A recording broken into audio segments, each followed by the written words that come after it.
Take you inside America's election headquarters now. Democratic candidates distancing themselves from the president this election season. Now they're facing a new roadblock. Just a few weeks ago, the president said his agenda will be on the ballot this November. And yesterday, the president doubling down, saying all Democrats running away from him now are really tied to him. These are all folks who vote with me. They have supported my agenda in Congress. You know, this isn't about my feelings being hurt. These are folks who are strong allies and supporters of me.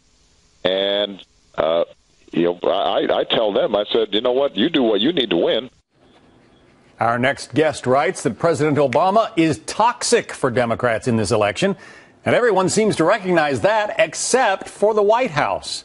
Joining us now, ELLISON BARBER, staff writer at the Washington Free Beacon. They may be strong allies and supporters, but they're running about as far away from the president as they can. They are, and the people who they're really hurting are Senate Democrats, who are in incredibly close races. In all of the battleground states, there was a YouGov poll at the beginning of this month, and in every single battleground state with Senate races, the president's approval rating was, or his disapproval rating was over 50%. Yeah. They are doing absolutely no favors for him. They just gave the Republicans another gift in sound bites. They gave him one just earlier in this month that we already saw that my policies are on the ballot. That already popped up in attack ads in Senate races in Georgia, New Hampshire, Kansas, and Kentucky. They've given them another soundbite where Republicans can take it and do the exact same thing and play it in states where the president has an abysmal approval rating. And remind people, because, you know, the Democrats are saying this is not a national election. This is not a national referendum. These are all about local issues and local races.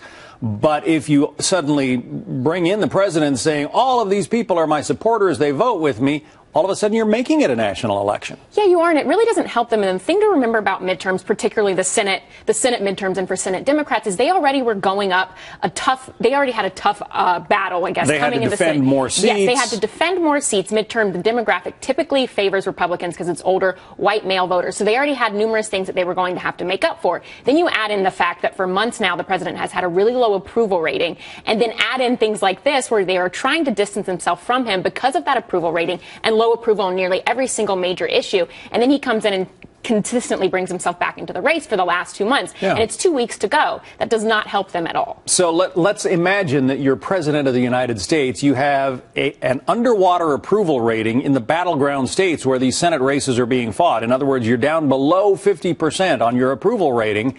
And what do? You come out and say, these folks are with me? It's incredibly odd because they seem to know on some level that he won't be valuable in terms of actually showing up in those states because he's done fundraising, but in terms of actually campaigning and going out on the stump, he hasn't done that in any of the Senate races, only in a couple gubernatorial races. And it's interesting because in 2006, President George Bush was similarly toxic. Yeah, but he was with the Iraq War underway. And yes. After 6 years in office, people did not want to stand on the same stage with George W. Bush. But the big difference was he acknowledged that and actually made a joke about it. And he kind of just said, yeah, absolutely. I don't blame them at all. They don't want to campaign with me. And then just left it there. And President Obama kind of comes in and is saying, yeah, some of them don't want to campaign with me, but don't worry about it because it's still my policies on the ballot. And he's seemingly doubling down and keeps tying himself to Democrats instead of doing kind of what you've seen previous presidents do when they're not going to be helpful to a lot of the people in their party that are running for re-election. He's not stepping back and kind of just letting them do their thing. He keeps getting back in on it, and it's not going to help. It's really not going to help Senate Democrats.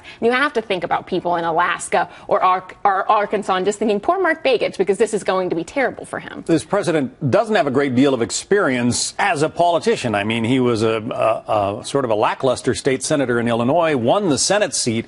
Is it his tin ear for politics that is creating this situation? You know, I'm not entirely sure. I don't think so. I do think it is interesting, though, that it seems to be everyone else really does notice and recognize that the president is toxic, particularly for Senate Democrats, and they seem to not want to admit that in the White House. And I don't think it's that they don't know, because I think they are competent, and he has competent staffers around him, and they see the same polls that we do. But for some reason, they've decided that that doesn't matter and that they're going to allow him to keep making remarks like this. I mean, the first time he said this in October, that was a prepared remark where he said these policies are on the ballots, and that was a big mistake, and the fact that they don't realize something like that is going to be a mistake is a problem. And you say it's a gift for Republicans. An absolute gift. They're going to put this in attack ads just like they did with the last statement. ELLISON BARBER from the Washington Free Beacon. Thank you. You bet.